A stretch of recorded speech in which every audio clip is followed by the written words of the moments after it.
All right, so we are continuing with flatting colors here, but now we're getting into skin tones. And by painting a skin tone and then using the magic wand to select it, and then turning on the blacks and grays and using adjustments of hue saturation to play with lightening it and playing with its hue, how much red, how much yellow, and how saturated it is, I can find the right level, right? Whatever that color may be. And then I can take that color and steal from it with the dropper tool. And then paint with it. And then I can use that everywhere, like on the fingers.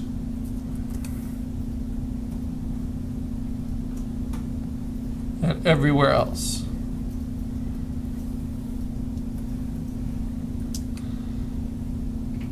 And if it's the right local color, it should look good behind the shadows and behind the highlights. It shouldn't be too dark for the highlights or too muted for the shadows. Now we all know that we don't have just one skin color. That different parts of our skin have lots of different tones. But once we have flat colors in and we've gotten rid of most of the whites, then we can go in with a lot of confidence and start doing modifications within these flat colors. And a flat color is whenever the local color is different. So he has a ring there, I have to decide, is that a gold ring? So I paint it gold. He has a watch there, I have to decide, is it a gold watch? I paint it gold. Or if it's a silver watch, then I might paint it something else. But gold looks pretty nice with this.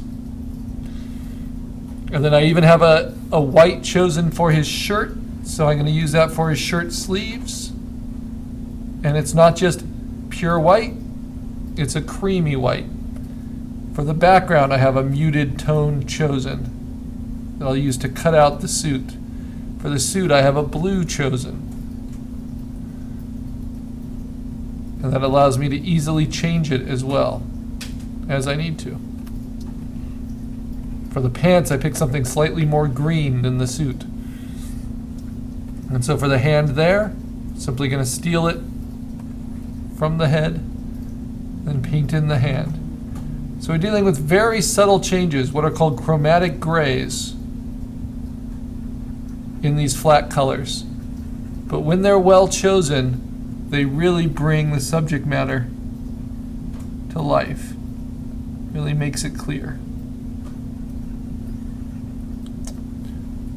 Also, when you're busy filling in all these flats, working in the shadows and working through the highlights, getting rid of all that default white that's there, you also start to notice little things like rings on the fingers. And you can see that he actually has tape on his thumb there. So I might choose a slightly different color for that.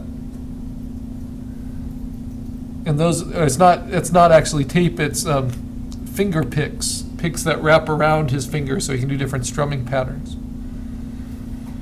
And I notice he has a little Star of David pin. It seems like gold is a pretty good guess for what that is. And I don't know if Lead Belly was Jewish, but I know that he and Woody Guthrie and those folk singers that all toured together and played together, they were very vocally anti-fascism. And so I would guess during the 30s, when National Socialist Party and the Nazis were on the rise in Germany, and these musicians were so active in speaking out against fascist interests in the West and fascist politics abroad, he's probably wearing that Star of David pendant in solidarity with populations that were being politically disenfranchised in Europe, even if all the details of concentration camps had yet to come out in the West.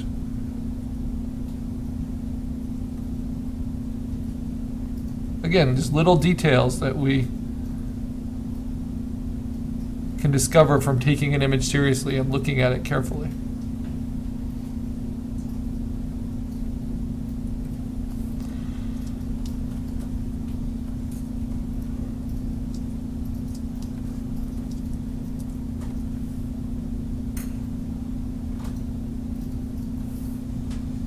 All right, so let's see how this is looking. So this looks pretty strong. The color all feels pretty believable. Now I can start tightening up these flat colors a little bit, looking at where I have to make a decision about one side or the other. Like here on the edge of the lapel, or here on the chin, where the color didn't quite make it all the way. Or here on the cheek, where the color went outside of its bounds a little bit.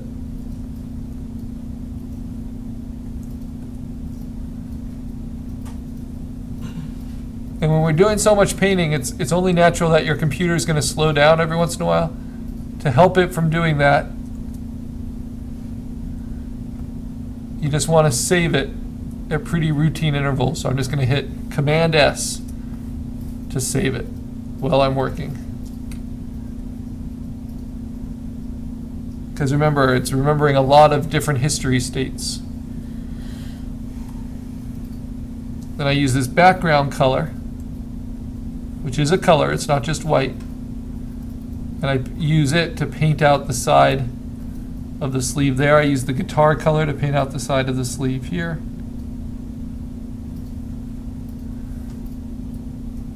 And I don't need to worry about things that are really lost in dark shadow. But I want to tighten up these different edges. So around the guitar here, this is all suit. So it's the blue. But then here I see the body of the guitar a little bit. So I want to steal from here. That orangey color. Paint that in. Maybe you need a smaller brush. And the better job you do on these flats, the better your coloring will look. There's nothing more complicated to it. It's just finding the right color to drop behind the grays. Put them in the right place. But hopefully I'll finish blocking out all these flats, these flat local colors, and then we'll be able to talk about how we can modify them with what's called duotone color.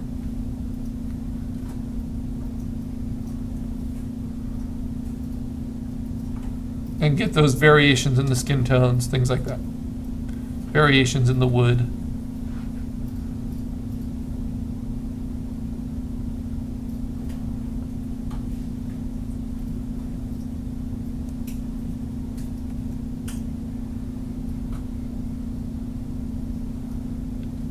Right now, it just takes a lot of careful time and good selections.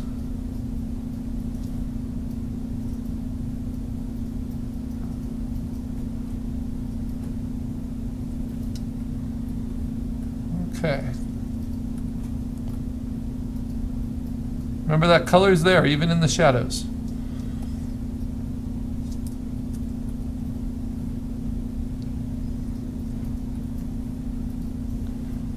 And there really shouldn't be any pure white anywhere. It should always be a variation of some sort.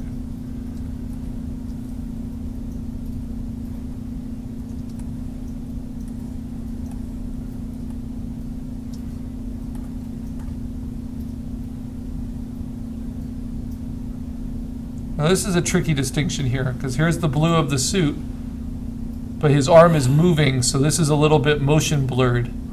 And yet my painting is really solid. But I'll show you how we can fix that and mess with that in duotone layers. So the only thing I'm missing is really his hair. I put some white in there, or a light color. But I need some transitional local color too.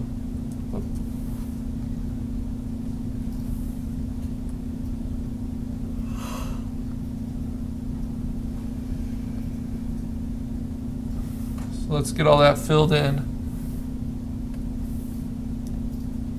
I want to look at the whites of his eyes. Now we work with detail.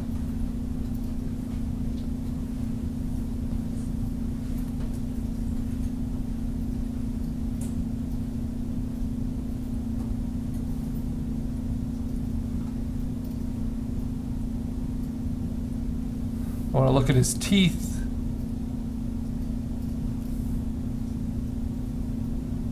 Teeth aren't pearly white, you know, they have different values. His tongue.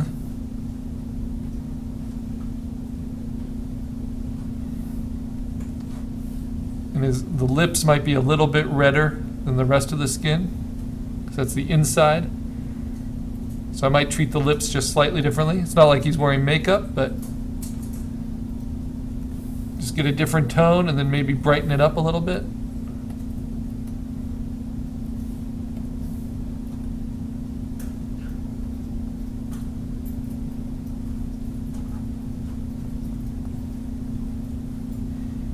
And then the color of his eyes, maybe a little more golden.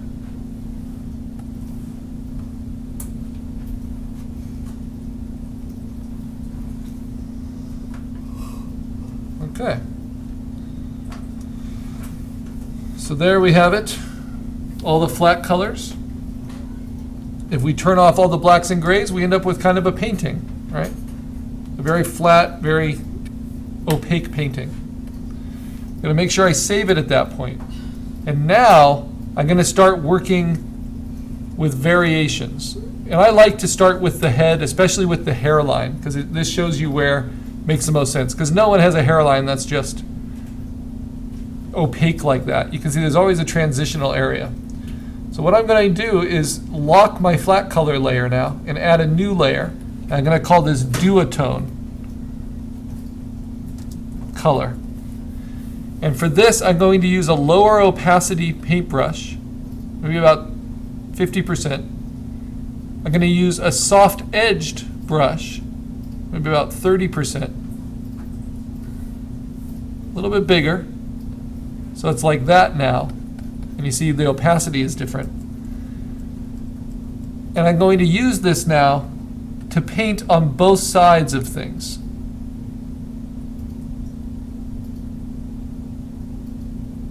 Why is it not selecting it for me? Save it. You want the tools to work appropriately. It's working here. Let's see.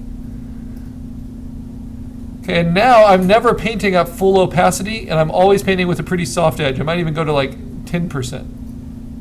Very soft.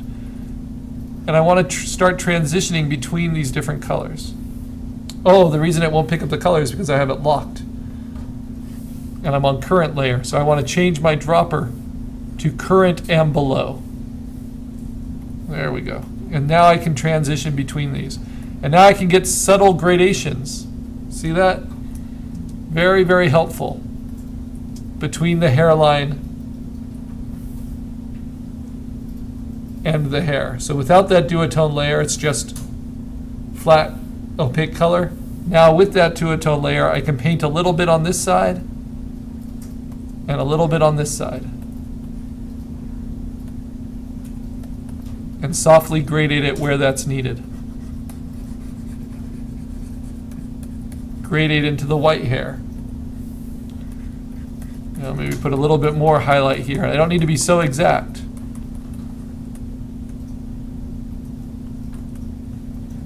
We put some more of those golden tones in his skin.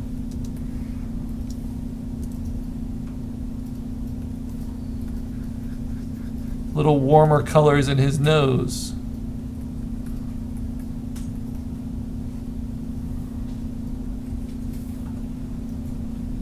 A little bit redder around his eyes.